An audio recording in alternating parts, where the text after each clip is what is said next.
Today we will discuss about Java arrays. We already discussed about Java arrays, but today we will discuss about multi-dimensional array. कि multi-dimensional arrays जो हैं वो क्या होती हैं और किस काम आ सकती हैं. Multi-dimensional arrays with two dimensions are often used to represent tables of values consisting of information arranged in rows and columns to identify a particular table element. यानी कि मल्टी डायमेंशनल अरे है वो मोस्टली जो हम यूज़ करते हैं वो टू डायमेंशन यूज़ करते हैं. अब टू डायमेंशन क्या होता है, जैसे कि हम टेबल्स में वैल्यू स्टोर करवाते हैं तो उसमें जो है उसकी एक पोजीशन होती है, यानी कि एक रो और कॉलम को मिला के जो एक सेल बनता है उसकी स्पेसिफिक वैल्यू होती है. इसी तरह मल्टी डायमेंशनल अरे भी हम जो मोस्टली जब हमने टेबल्स वैल्यूज़ जो है ना उस फॉर्म में शो करवाना तो हम जो है ना मल्टी डायमेंशनल अरेज यूज़ करते हैं. जैसा कि आपको नाम से भी पता चल रहा है कि मल्टी डायमेंशनल अरे में जो है ना वो डिफरेंट डायमेंशन हो सकती है, वो टू भी हो सकती है, टू से ज़्यादा भी हो सकती है. लेकिन अगर देखें, अगर हम टू डायमेंशन में देखें तो इसमें ये होता है कि एक रो है और दूसरा जो एलिमेंट है वो हमारा कॉलम उसको रिप्रेजेंट करता है. इसी तरह अगर देखा जाए तो जावा जो है वो मल्टी डायमेंशनल रे को डायरेक्टली जो है ना वो सपोर्ट नहीं करता. वो सपोर्ट करता है किसको, वन डायमेंशनल रे को. इसी को यूज़ करते हुए हम जो है डिफरेंट जो है ना रोज और कॉलम्स के जो है ना कम्बिनेशन बना लेते हैं. तो एन अरे with m rows and n column is called an m by n array. उसके बाद आ जाता है कि मल्टी डायमेंशनल अरे को हम क्रिएट कैसे कर सकते हैं. इसको क्रिएट करने के लिए ये होता है कि पहले तो हम जब हमने एक अरे जब बनाई थी तो उसमें हमने क्या किया था, हमने सिर्फ अरे टाइप जो हमने ली थी, यानी कि जो उसकी डाटा टाइप थी उसके साथ जो है सिर्फ हम एक स्क्वायर ब्रैकेट्स यूज़ कर रहे थे. लेकिन मल्टी डायमेंशनल में जैसे अब इसमें टू डायमेंशन के लिए हम अरे बनाने लगे हैं तो इसमें जो है आपने टू स्क्वायर ब्रैकेट्स लगा देनी है डाटा टाइप जो हमारी अरे टाइप होगी उसके बाद. और उसके बाद जो है हमारा अरे का नेम होगा और उसके बाद जो है ना दोनों जो हमारी इसमें क्योंकि टू है तो हम इसमें जो पहले हम लिखते थे एक करली ब्रेसेस के बीच में जितने भी एलिमेंट होते थे हम सब जो है ना वो लिख देते थे. लेकिन अब इसमें टू डायमेंशन हो गई है तो इसमें जो है हम टू जो करली ब्रेसेस के अंदर जो है ना एलिमेंट्स जो है ना वो लिखेंगे. जैसे कि इधर आप देखेंगे कि एक ज़ीरो,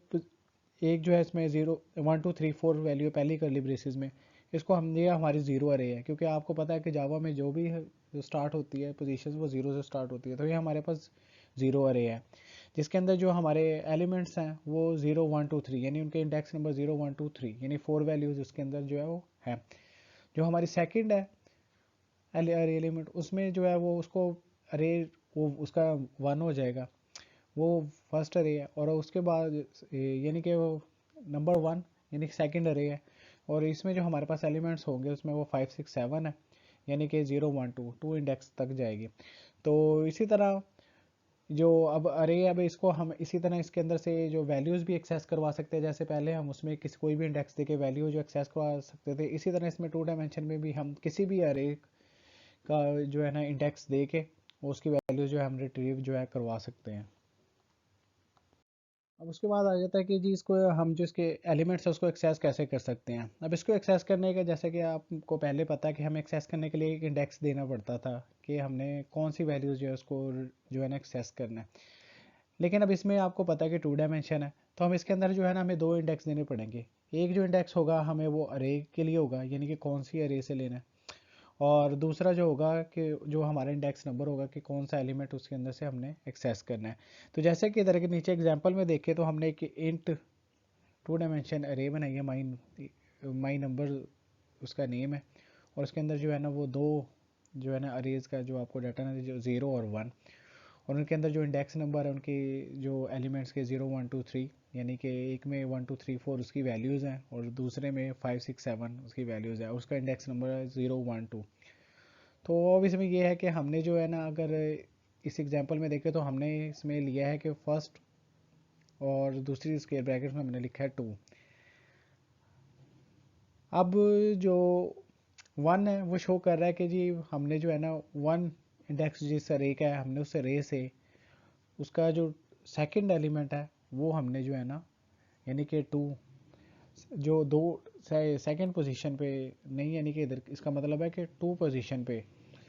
जैसे कि 0 1 2 है तो वो टू पोजीशन पे जो वैल्यूज़ है वो उसको रिट्रीव करवाना है. तो अब इसमें अगर देखा जाए,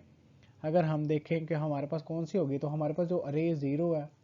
और एक उसके बाद अरे वन है, यानी कि हमने वन वाली अरे से जो है ना उसका जो है ना जो 2 नंबर पे इंडेक्स है उसकी वैल्यू उठानी है। तो अब इसमें देखा जाए तो 0 1 2, 0 में हमारे पास 5 है, 6 पे 1 है और 7 पे 2 है। तो यानी कि अगर हम इसको प्रिंट करवाएंगे, अगर हमारे पास यानी कि जो इंट एक्स में जो हमने वैल्यू रखी थी अरे की, तो वो हमारे पास अगर हम प्रिंट करवाएंगे तो हमारे पास 7 वैल्यू आएगी। अब इसमें क्या हुआ है, अब इसमें हमने वैल्यू ली थी अरे 1 से, ये जो 2 इंडेक्स पे है, तो उसमें जो हमारे पास देखा है तो वो 7 आती है, तो इसलिए हमारे पास 7 जो है ना वो आउटपुट आ जाएगी। इसी तरह अब अगर हमारे पास एक से ज़्यादा वैल्यूज़ हो जो हमने सारी प्रिंट करवानी हो, या हमने उसके अरेज जो अरे है उसमें वैल्यूज़ को स्टोर करवाना हो, तो उसके लिए हमें फिर जो है ना लूप्स वगैरह यूज़ करनी पड़ेगी। यानी कि हमें जो है ना वो बार बार जो एक काम करना होता है, तो उसके लिए हम लूप्स जो हमने पढ़ी थी वो हम यूज़ करते हैं ताकि हमारा काम आसान हो जाए। तो इसी तरह इसमें अब देखते हैं कि अगर सिंगल डायमेंशन होती, यानी कि सिंगल वैल्यू स्टोर करनी, तो उसमें तो हम एक फोर लूप चलाते हैं और हम उसको इंडेक्स नंबर देते हैं और उसमें वैल्यू स्टोर करवाते रहते हैं, जैसे कि आपने अभी पहले किया अभी। लेकिन अब इसमें क्योंकि 2 डायमेंशन है, तो अब इसमें हमें क्या करना पड़ेगा, हम हमें है कि हमें फोर लूप के अंदर एक इनसाइड एक और जो है ना वो फोर लूप चलानी पड़ेगी। तो इस तरह जो फोर लूप के अंदर जो एक और फोर लूप चलाते हैं, हम इसको क्या कहते हैं, नेस्टेड लूप कहते हैं। अब नेस्टेड फॉर लूप जो है ना हम इस काम के लिए यूज़ कर सकते हैं कि हमने जो है 2 डायमेंशन अरे में अगर कोई वैल्यू रिट्रीव करवानी हो या वैल्यूज़ को स्टोर करवाना हो। अब इसका तरीका क्या होगा, देखें अगर इधर एग्जांपल में आप देखा जाए तो हमने सेम वही वाली अरे हम यूज़ कर रहे हैं जो हमने बनाई थी इंट टाइप की माई नंबर, और इसमें हमारे पास सेम वही वैल्यूज़ है। अब हमने इन सारी वैल्यूज़ को प्रिंट करवाना है। तो इसके लिए हम सबसे पहले जो हमने रखना है, जो सबसे पहले फॉर लूप जो हमने चलाई है वो किस लिए चलाई है, वो हमने इसमें इसलिए चलाई है कि जो हमारे पास अरेज हैं,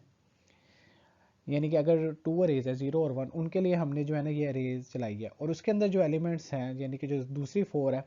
4 वो हमने चलाई है एलिमेंट्स के लिए, यानी कि जितने एलिमेंट्स हों उस लूप में उतनी बार वो जो लूप जो है ना वो बार बार जो है ना उसको रन हो। अब अगर इसका देखा जाए इसको बढ़े तो कैसे अगर फंक्शन करेगी, सबसे पहले देखिए फर्स्ट फॉर लूप में है int I is equal to 0, I is less than my numbers dot length, यानी कि माई नंबर डॉट लेंथ जो है वो इसके अंदर जो एलिमेंट्स हैं उसकी लेंथ बता रही है। अब अगर इधर देखा जाए तो इसकी लेंथ कितनी है माई नंबर की, 2 होगी, क्योंकि इसमें 2 लूप्स हैं, क्योंकि इस जगह पे अब जाके इंडेक्सिंग जो है वो लूप की हो रही होती है। अब उसके बाद जो आगे है नेक्स्ट हमारे पास जो फॉर लूप है, उसमें हमने इंट जे लिया, उसको जो है 0 इनिशियल करवाया है, और उसके बाद हमने कहा j is less than my number, उसके बाद हमने उसका इंडेक्स जो है ना दे दिया। जैसे हम कोई पोजीशन हमने एक्सेस करवानी होती थी जब हमने अरे में, तो हम उसका इंडेक्स नंबर देते थे उसके बिल्कुल आगे, यानी कि जो हमने अरे का नेम लिखा उसके आगे इंडेक्स नंबर, यानी 1 2 3, यानी जो भी हमने एलिमेंट एक्सेस करना। इसी तरह आप हमने इंडेक्स नंबर दिया, उसके बाद उसकी डॉट लेंथ लगा के उसके बाद हमने इंक्रीमेंट किया। अब इसमें क्या हुआ, फर्स्ट जब प्रोग्राम चला तो माई नंबर डॉट लेंथ में जब पहली दफ़ा 0 था, तो 0 अरे का मतलब है जो हमारे फर्स्ट अरे 1 2 3 4 है जो एलिमेंट्स जिसके, वो वाली जो है अरे उसको एक्सेस हुआ। अब जब जो सेकंड फॉर लूप पे गया प्रोग्राम, तो उसने देखा j is equal to 0 and j is less than my number i dot length, i इधर क्या हमारे पास आ रहा था, 0 आ रहा था अभी, तो 0 का मतलब है 1 2 3 4 वाली जो है ना अरे जो है ना इसके एलिमेंट्स को एक्सेस कर रहा है, यानी कि उसकी लेंथ वो अगर वो देखें तो हमारे पास 4 बनती है, 0 1 2 3। तो अब जब तक ये वैल्यू हमारी जो है ना जे की वैल्यू ये 3 तक नहीं जाएगी, ये लूप हमारी जो है ना रन होती रहेगी और हमारे जो है ना एलिमेंट्स जो है ये प्रिंट होते रहेंगे। उसके बाद जो है ना जैसे ही जो है ना 3 से बड़ी वैल्यू होगी, हमारी लूप जो है ना दोबारा फर्स्ट फॉर लूप पे जाएगी, और इस जगह पे जाके ना हमारा इंक्रीमेंट हो चुका होगा और हमारी जो आई की वैल्यू है 1 हो जाएगी। अब जब 1 होगी तो इसका मतलब है वो हमारी जो अरे है वो शिफ्ट हो गई सेकेंड पे, क्योंकि जब नीचे आएगा माई नंबर आई, अब इस जगह पे 1 है, तो 1 की जो लेंथ है वो कितनी है 0 1 2, यानी कि उसमें 3 एलिमेंट्स है तो उसकी लेंथ 3 हो गई, तो उसके बाद अब वो जो हमारे पास 3 एलिमेंट्स 5 6 7 है वो इस अब जो है ना वो प्रिंट होंगे।